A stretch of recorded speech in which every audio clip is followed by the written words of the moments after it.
प्रभु तेरी वाणी जीवन की रोटी, नैनों की ज्योति अंधेरा मिटाती।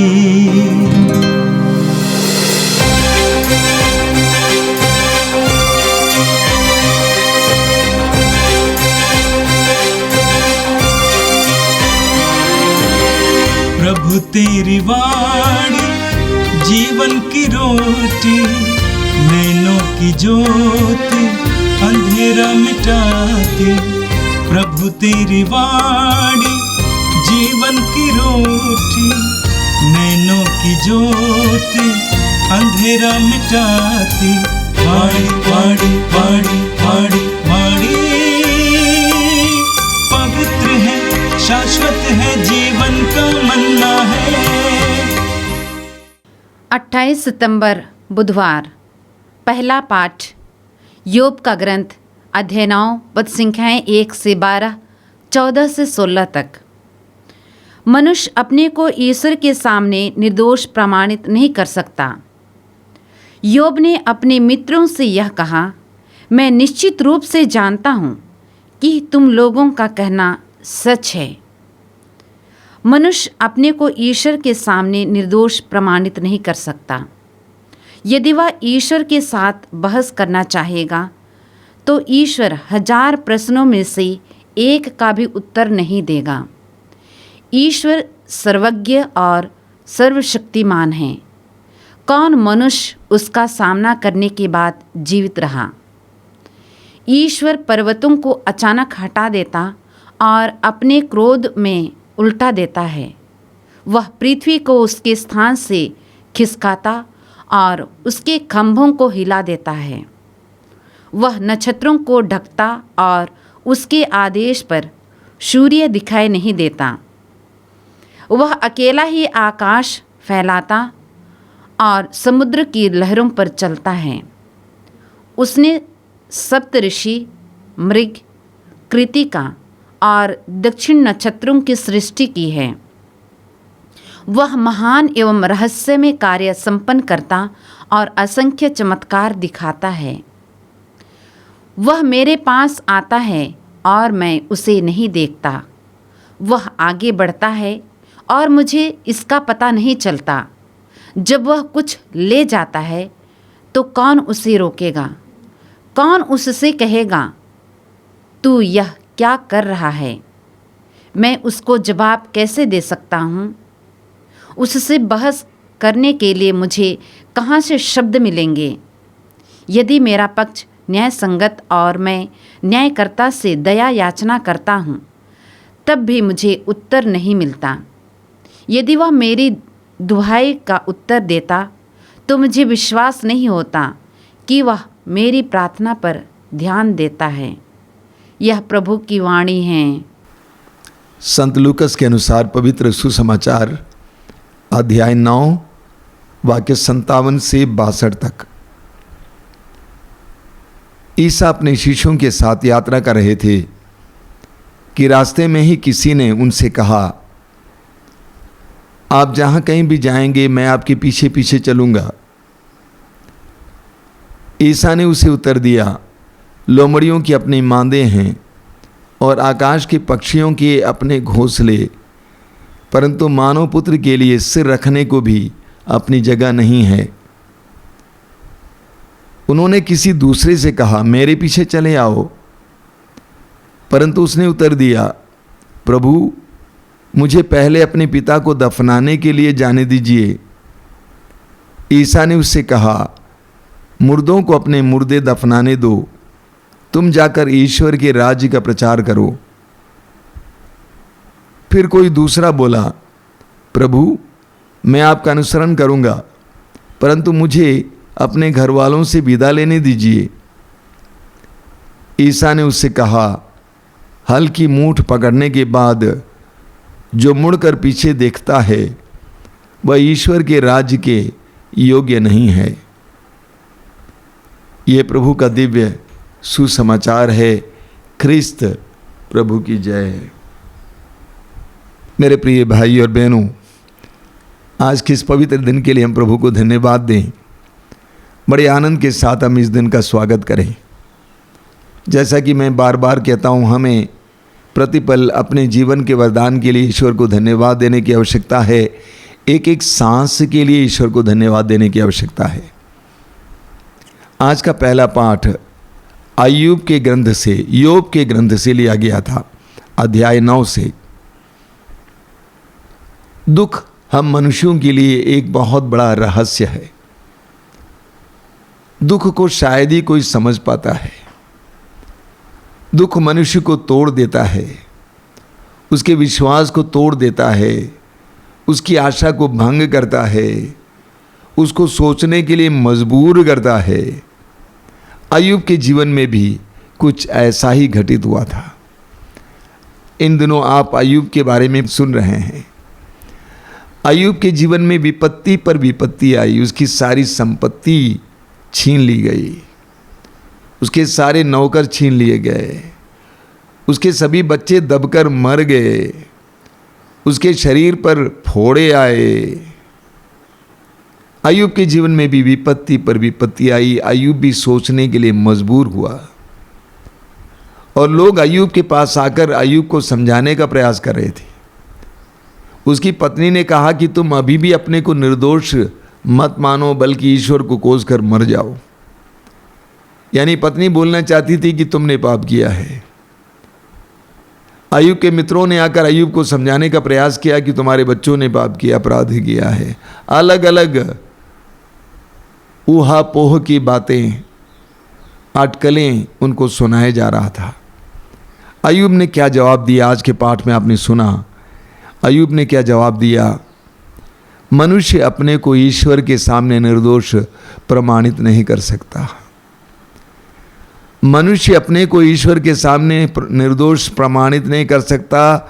यदि वो ईश्वर के साथ बहस करना चाहेगा तो ईश्वर 1000 प्रश्नों में एक का भी उत्तर नहीं देगा। ईश्वर सर्वज्ञ है, ईश्वर सर्वशक्तिमान है। अय्यूब ने कहा कि ईश्वर सर्वज्ञ है। सर्वज्ञ मतलब क्या है? सब कुछ जानने वाला। अय्यूब ने कहा कि ईश्वर सर्वशक्तिमान है। कौन मनुष्य उसका सामना करने के बाद जीवित रहा? ईश्वर पर्वतों को अचानक हटाता और अपने क्रोध में उलट देता है। वह पृथ्वी को उसके स्थान से खिसकाता और उसके खंभों को हिला देता है। वह नक्षत्रों को ढांकता और उसके आदेश पर सूर्य दिखाई नहीं देता। वह अकेला ही आकाश फैलाता और समुद्र की लहरों पर चलता है। अय्यूब ने कहा, ईश्वर से कौन बहस कर सकता है? वो तो सब कुछ जानता है, वो सर्वशक्तिमान है, वो सब कुछ कर सकता है। वचन में आगे लिखा हुआ है, मैं उसको कैसे जवाब दे सकता हूँ? मुझे उससे बहस करने को शब्द कहाँ से मिलेंगे? यदि मेरा पक्ष न्याय संगत है तो भी मैं क्या कहूँ? मैं केवल दया याचना ही कर सकता हूँ। कितनी सुंदर बात है। अय्यूब कहता है कि मैं ईश्वर के सामने केवल दया याचना ही कर सकता हूँ, ईश्वर से बहस नहीं कर सकता हूँ, ईश्वर से सवाल नहीं कर सकता हूँ, क्योंकि वो सर्वज्ञ है। उसने मेरे अतीत को जाना है, वर्तमान को जाना है, भविष्य को भी जाना है। वो सर्वशक्तिमान है, सब कुछ को बदलने में समर्थ है, सब कुछ को परिवर्तित करने में समर्थ है। बहुत सुंदर एक जवाब है अय्यूब का, बहुत सुंदर मनोभाव। मेरे प्रिय भाई और बहनों, हमारे जीवन में भी बहुत सारी विपत्तियां, समस्याएं आती हैं। वास्तव में अय्यूब की कहानी हमारी भी कहानी है। दुख विपत्तियों से हम घिरे रहते हैं। इन सारे क्षणों में हमें अय्यूब का मनोभाव अपनाना चाहिए। अय्यूब ने अपने आप को प्रभु के सामने समर्पित किया, बहस करने से इनकार किया, सवाल करने से इनकार किया, अपने आप को समर्पित किया। वो ईश्वर की अधीनस्थ होने के लिए तैयार हुआ, वह भरोसा बनाए रखने को तैयार हुआ, अपने को समर्पित किया। कोई सवाल नहीं, कोई शिकवा नहीं, बस दया याचना करना। एक सच्चे विश्वासी की यह पहचान है। वास्तव में हमारे विश्वास की परख और पहचान दुख में होती है। जब हमारे जीवन में दुख आ जाता है तो हमारी क्या प्रतिक्रिया होती है, हमारा क्या जवाब होता है, ईश्वर के प्रति हमारा क्या मनोभाव होता है, हमें भी अय्यूब से यानी योब से सीखना चाहिए। अपने को समर्पित करना, ये कहना कि मैं बहस करने योग्य नहीं हूँ, मात्र मैं ईश्वर की दया याचना कर सकता हूँ, क्योंकि वो सब कुछ जानता है, वो सर्वशक्तिमान है। और आज के सुसमाचार में हमने यीशु के शिष्य बनने की शर्तों के बारे में सुना। आपने सुना ईसा अपने शिष्यों के साथ यात्रा कर रहे थे कि रास्ते में ही किसी ने उनसे कहा, आप जहाँ कहीं भी जाएंगे मैं आपके पीछे पीछे चलूँगा। देखिए, सुसमाचारों में हम पढ़ते हैं कि प्रभु यीशु जहाँ कहीं भी जाते थे, सैकड़ों की संख्या में लोग उनके पीछे हो लेते थे, उनके मधुर वचनों को सुनने के लिए, उनके चमत्कारपूर्ण कार्यों को देखने के लिए, चंगाई पाने के लिए, चमत्कार प्राप्त करने के लिए सैकड़ों की संख्या में लोग यीशु के पीछे हो लेते थे। ये सब देखकर एक व्यक्ति बहुत ज़्यादा ही अद्भुत अनुभव करता है और यीशु के पास आकर कहता है कि गुरुवर, आप जहाँ कहीं भी जाएंगे मैं आपके पीछे पीछे चलूँगा। प्रभु ने उस व्यक्ति को एक बहुत गहरी बात समझाई। अगर तुम सोचते हो कि मेरे पीछे चलने से तुमको बहुत कुछ मिलेगा, तो मेरी बात को सुनो। लोमड़ियों की अपनी मांदें हैं, आकाश के पक्षियों के अपने घोंसले हैं, परंतु मानव पुत्र के लिए इसे रखने को भी अपनी जगह नहीं है। प्रभु ने कहा, आकाश के पक्षियों के घोंसले हैं, लोमड़ियों की मांदें हैं, लेकिन मेरे पास कुछ नहीं, अपने सिर छिपाने के लिए भी जगह नहीं है। ये जान लेना, अगर तुम मेरे शिष्य होना चाहते हो, मेरे पीछे चलना चाहते हो, तो ये जान लेना कि मेरे पास अपना कुछ नहीं है, मेरे पास अपने सिर छिपाने के लिए भी जगह नहीं है। इस सत्य को हर विश्वासी को जानने की आवश्यकता है। केवल सांसारिक लाभ के लिए यीशु के पीछे नहीं चलना चाहिए। यीशु की इस गहरी बात को ग्रहण करना जरूरी है। आगे हम पढ़ते हैं, कुछ आगे बढ़ने पर प्रभु यीशु ने एक दूसरे व्यक्ति से कहा, मेरे पीछे चले आओ। परंतु उसने क्या उत्तर दिया? उसने उत्तर दिया, प्रभु मुझे पहले अपने पिता को दफनाने के लिए जाने दीजिए। ईसा ने उससे कहा, मुर्दों को अपने मुर्दे दफनाने दो, तुम जाकर ईश्वर के राज्य का प्रचार करो। प्रभु यीशु ने एक दूसरे व्यक्ति से कहा कि मेरे पीछे चले आओ। उसने कहा कि मुझे अपने पिता को दफनाने दीजिए। क्या मतलब इसका? क्या पिता मरा पड़ा था? बिल्कुल नहीं। पिता के प्रति मेरी जिम्मेदारी को पूर्ण करने दीजिए, यानी उनकी देखभाल करूंगा, उनकी मृत्यु देखूंगा, उनको दफनाऊंगा। एक पुत्र की जिम्मेदारी है। ये जिम्मेदारी निभाने के बाद मैं आपके पीछे चले आऊंगा। प्रभु ने कहा, मुर्दों को अपने मुर्दे दफनाने दो, तुम जाकर ईश्वर के राज्य का प्रचार करो। क्या मतलब इसका? दुनिया में दफनाने वाले, संसारिक लोग आवश्यकताओं को पूर्ति करने वाले बहुत सारे हैं।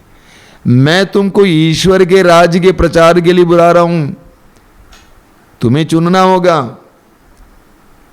तुम्हें चुनना होगा। मैं तुम्हें ईश्वर के राज्य के लिए कार्य करने के लिए बुला रहा हूं। उनको छोड़ दो उनके हाथ में, तुम मेरे पीछे चले आओ ईश्वर के राज्य के प्रचार के लिए। आगे हम पढ़ते हैं, एक दूसरा व्यक्ति बोला, प्रभु मैं आपका अनुसरण करूंगा, परंतु मुझे अपने घर वालों से विदा लेने दीजिए। ईसा ने उससे कहा, हल की मूठ पकड़ने के बाद जो मुड़कर पीछे देखता है वह ईश्वर के राज्य के योग्य नहीं है। देखिए, प्रभु यीशु ईश्वर के राज्य का विस्तार कर रहे थे, ईश्वर के राज्य की घोषणा कर रहे थे। ईश्वर के राज्य की घोषणा को प्रमाणित करने के लिए चिन्ह और चमत्कार प्रकट कर रहे थे। बहुत सारे लोग अनायास ही यीशु के साथ हो लिए थे। बहुत सारे लोगों को यीशु ने बुलाया था, और जितनों ने यीशु का पीछा किया उन्होंने सब कुछ छोड़कर पीछा किया। आप यूहन्ना और याकूब का उदाहरण लीजिए। अपने पिता और नौकरों के साथ जाल मरम्मत कर रहे थे। जब प्रभु ने कहा मेरे पीछे चले आओ, उन्होंने छोड़ दिया और यीशु का पीछा किया। अंद्रस और पेतरुस मछली पकड़ने के लिए जाल बिछाए हुए थे। प्रभु ने कहा मेरे पीछे चले आओ, छोड़कर यीशु का अनुसरण किया। मत्ती चुंगी घर में बैठकर चुंगी लेने का कार्य कर रहे थे और प्रभु ने उसको बुलाया, उसने भी सब कुछ छोड़ दिया।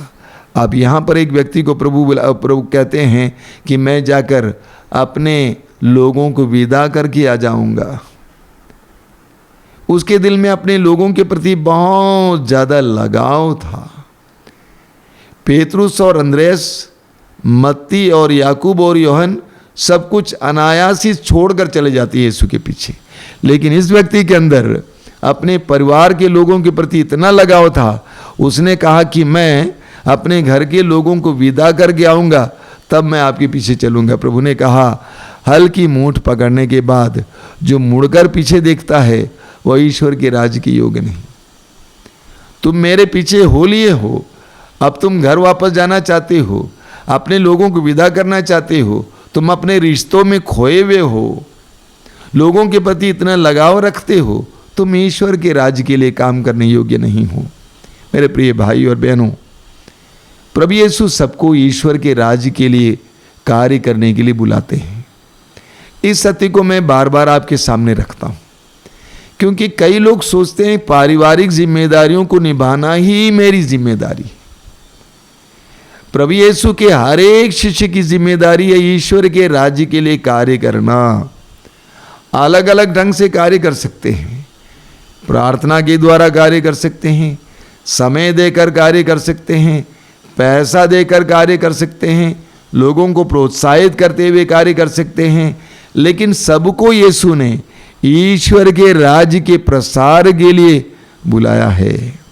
हमें जिम्मेदारी को ग्रहण करनी है, हमें बहाना नहीं मारना है।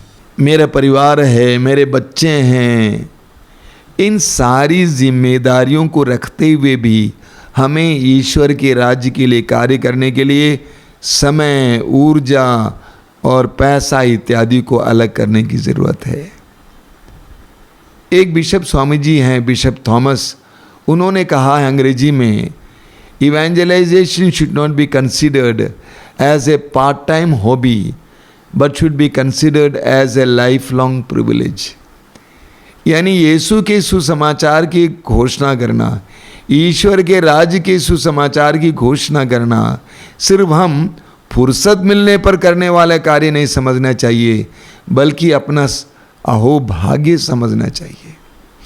एक विश्वासी का अहोभाग्य है, एक विश्वासी का, एक मसीही का सौभाग्य है कि उसे सुसमाचार मिला है और उसका प्रसार करने के लिए प्रयास करना उसका सौभाग्य है। हम कैसे भी हों, कहीं भी हों, किसी भी हालत में हों, हमें सुसमाचार के लिए समय निकालना है। यीशु के शिष्य होने के कारण सुसमाचार के लिए कार्य करने के लिए जिम्मेदारी हमें दी गई है। आइए हम प्रार्थना करें। प्रभु यीशु, हम तुझे धन्यवाद देते हैं आज के सुंदर दिन के लिए, तेरे पवित्र वचनों के लिए धन्यवाद देते हैं। तो हमें आह्वान करता है कि हम ईश्वर के राज्य की घोषणा के लिए समय निकालें, ऊर्जा निकालें, धन निकालें, अपने आप को अर्पित करें। प्रभु इस समय कृपा कीजिए, अधिक से अधिक लोगों को तेरे राज्य के विस्तार के लिए कार्य करने के लिए। आज शैतान का राज्य इतनी तेजी से फैल रहा है, ऐसे में तेरे राज्य के विस्तार के लिए लोगों को तू ढूंढ रहा है। हमें प्रेरणा दीजिए, हमें कृपा दीजिए कि हम भी तेरी तरह ईश्वर के राज्य के लिए अपने आप को अर्पित कर सकें। प्रभु यीशु, तेरे वचनों को सुनने वाले इन भाई बहनों को आशीर्वाद देना, तेरी आशीष से भरना। वे जहाँ कहीं भी इस समय उन्हें तेरी आशीष मिले, तेरी सुरक्षा मिले, तेरा संरक्षण मिले। हमारी इस प्रार्थना को ग्रहण कर, आमीन।